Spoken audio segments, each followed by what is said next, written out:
Assalamualaikum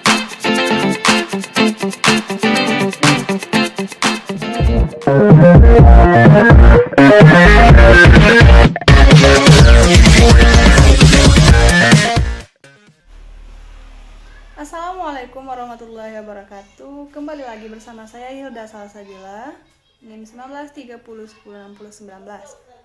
Nah, saya adalah mahasiswa jurusan Pendidikan Biologi Institut Agama Islam Negeri Batu Sangkar. Nah, pada kesempatan kali ini saya akan melakukan praktikum embriologi tentang membran ekstra embrional.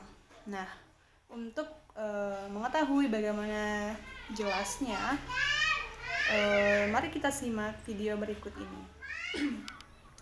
Nah, baik, praktikum pertama ini kita akan membahas tentang membran ekstra embrional. Nah, adapun tujuan dari kita melakukan praktikum tentang membran ekstra embrional ini yaitu untuk mengidentifikasi dan menggambarkan morfologi dari membran ekstra embrional. Nah, serta kita tuh dapat menjelaskan fungsinya masing-masing. Nah, semua hewan amniota atau reptil, aves, dan mamalia dalam perkembangan embrionya itu dia membentuk suatu membran ekstra embrional. Nah, apa sih tujuannya? Apa sih fungsinya dia tuh membentuk membran ekstra embrional itu? Nah, fungsinya yaitu untuk mengatur pertukaran oksigen atau O2 dan karbon dioksida atau CO2. Bisa juga, dan juga fungsinya untuk membuang sisa-sisa hasil metabolisme dan mentransfer nutrisi dari maternal. Nah, pada hewan amniota beranak, membran ekstra embrionalnya ini membran ekstra embrional dan jaringan maternal yang berperan adalah plasenta. Nah, organ endokrin yang mensintesis, mentransport, dan metabolisme hormon esensial untuk perkembangan si embrionya. Sedangkan pada hewan amniota bertelur, contohnya seperti ayam, itik, dan lain-lain, nah, tidak ditemukan adanya pengaturan hormon endokrin membran ekstra embrional.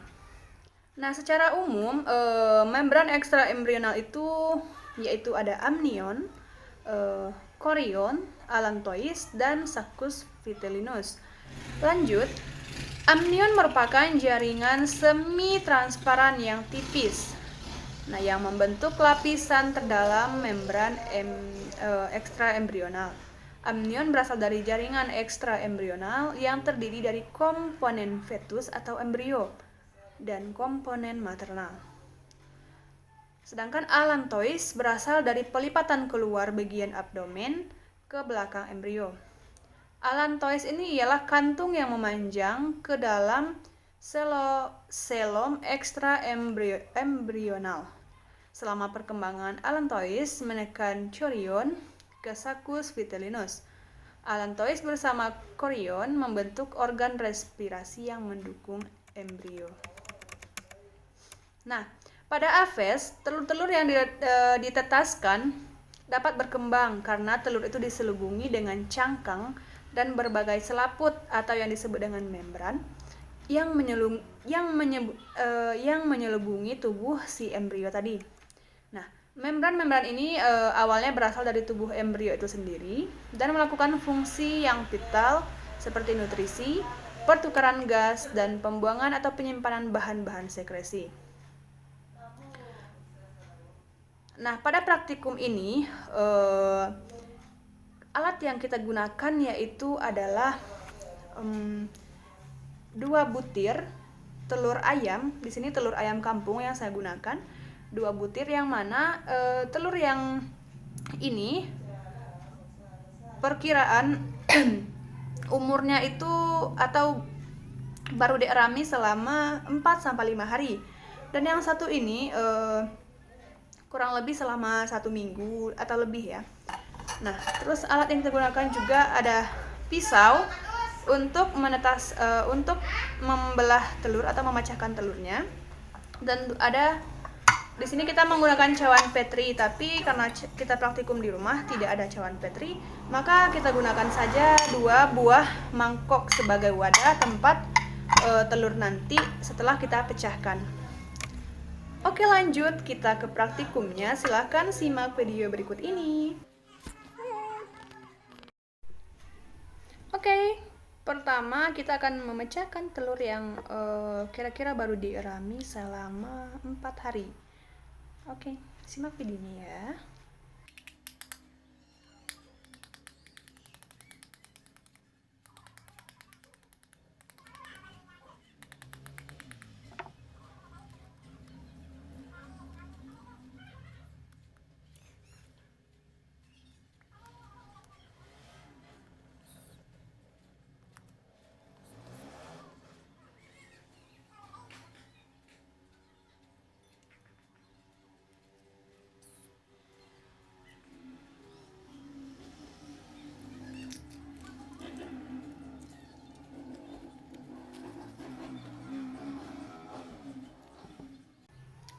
Oke, lanjut ke telur yang kedua, yaitu yang berdasarkan informasi tadi bahwa telur ini sudah dierami selama 1 minggu kurang lebih. Oke, kita lihat.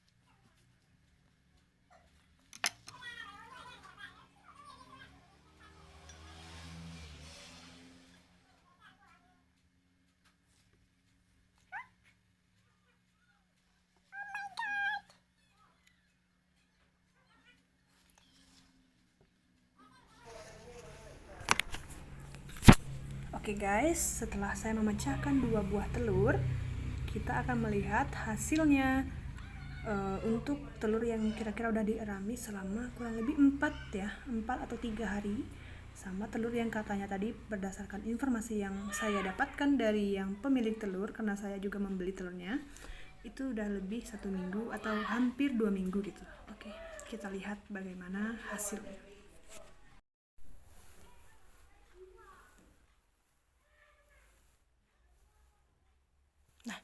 Oke guys, ini adalah telur yang berumur kira-kira 4 hari ya, berdasarkan informasi yang saya dapatkan tadi.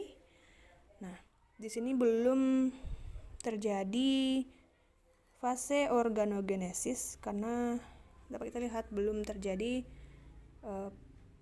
growth atau pertumbuhan dari embrio ini. Ini masih berupa putih telur dan kuning telur atau yolk.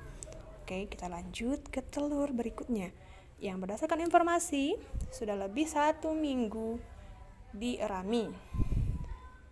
Nah, dapat kita lihat dari hasil praktikum ini bahwa di sini sudah terjadi proses organogenesis, yang mana di sini dapat kita lihat anak ayamnya pun udah berbentuk seperti anak ayam. Jadi kurang lebih udah berumur 2 minggu atau 1 minggu lebih. Nah, anak ayamnya tuh sudah bentuknya tuh sudah lebih jelas gitu. Nah, di sini sudah mulai kelihatan bentuk dari ayam ini. Ini ada nampak matanya, kepalanya, terus badannya, tapi kakinya dan belum tumbuh sempurna ya guys. Nah, di sana yang merah-merah itu ialah pembuluh darahnya. Ini merupakan telur yang berumur, telur yang sudah dierami sekiranya 1 minggu atau berapa ya? 1 minggu lebih. Nah, ini telur yang baru 4 hari, belum ada nampak proses organogenesis. Jadi masih berbentuk seperti telur biasa. Nah, oke, baik. Sekarang kita akan mengamati apa saja bagian-bagian dari membran ekstraembrional dari telur yang telah dialami selama 1 minggu, karena selama 1 minggu lebih, karena telur ini sudah nampak pembentukan embrionya atau telah terjadi proses organogenesis. Baik, mari kita amati.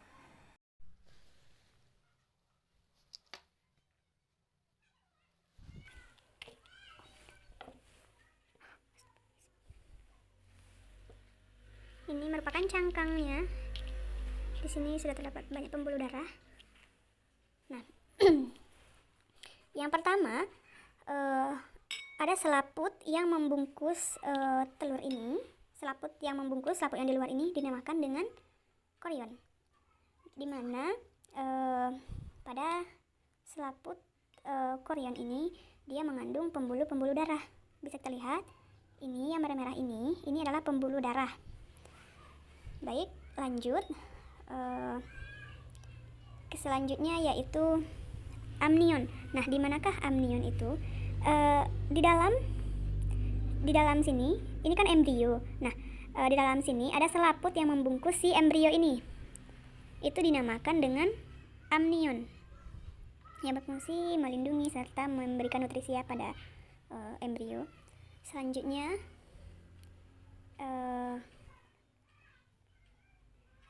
kita mengamati vitellus. Vitellus ini yang kuning di sebelah sini. Nah, itu adalah vitellus.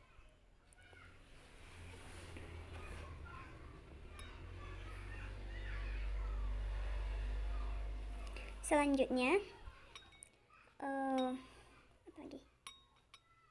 Ya sudah semuanya. Ini pembuluh darah yang membungkus ini adalah selaput korion. Yang di sini adalah vitellus. Di sini ada pembuluh darah, di sini ada embrio, dan embrio ini dibungkus oleh selaput amnion ya. Baik, sekian praktikum kita pada siang hari ini. Lebih dan kurangnya saya mohon maaf. Saya akhiri dengan wassalamualaikum warahmatullahi wabarakatuh.